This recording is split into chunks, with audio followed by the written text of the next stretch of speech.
கரூர் சம்பவத்தில் கைது செய்யப்பட்ட தமிழக வெற்றிக் கழகத்தினுடைய மாவட்ட செயலாளர்களுக்கு மருத்துவ பரிசோதனை மேற்கொள்ளப்பட்டு வருகிறது. விவரங்களை செய்தியாளர் சங்கர் வழங்க கேட்கலாம். சங்கர், விவரங்களை பகிர்ந்துக்கலாம்.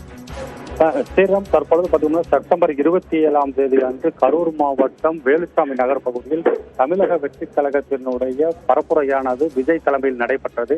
அப்பொழுது அந்த பிரச்சார மேடைக்கு வருகை தந்த விஜயின் பிரச்சாரம் செய்யும் பொழுது அங்கு கூட்ட நெரிசல் ஏற்பட்டு 41 பேர் மூச்சுத்திணறல் ஏற்பட்டு அதில் சம்பவ இடத்தில் உயிரிழந்தனர்.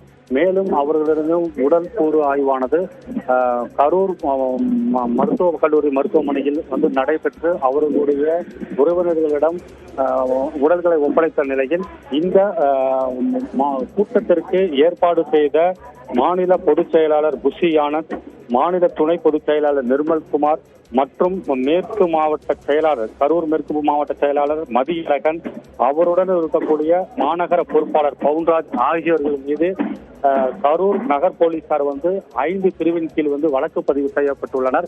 அதன் அடிப்படையில் திண்டுக்கல் மாவட்டம் குஜிலியம்பாறை அருகே கரூர் மேற்கு மாவட்ட செயலாளர் மதியழகன் ஒளிந்திருப்பதாக தகவல் கிடைத்ததின்படி அவரை கைது செய்து வந்த போலீசார் அவருக்கு உறுதுணையாக இருந்த பொறுப்பாளர் பவுன்ராஜ் ஆகிய இருவர்களை கைது செய்து விசாரணை மேற்கொண்டனர். பின்பு அவர்கள் மீது வழக்கு பதிவு செய்த அடிப்படையில் இன்று கரூர் மருத்துவக் கல்லூரி மருத்துவமனையில் அவர்கள் இருவருக்கும் உடல் பரிசோதனையானது நடைபெற்று வருகிறது.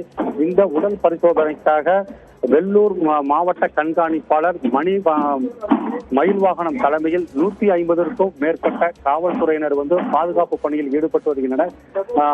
நகர் போலீசார் வழக்கு பதிவு செய்து அவரை கைது செய்த நிலையில் அவரை மருத்துவ பரிசோதனை செய்த பின்பு நீதிமன்றத்தில் ஆஜர்படுத்தி அவரை சிறையில் அடைக்க ஒரு ஏற்பாடுகளும் நடந்து கொண்டு வருகிறது.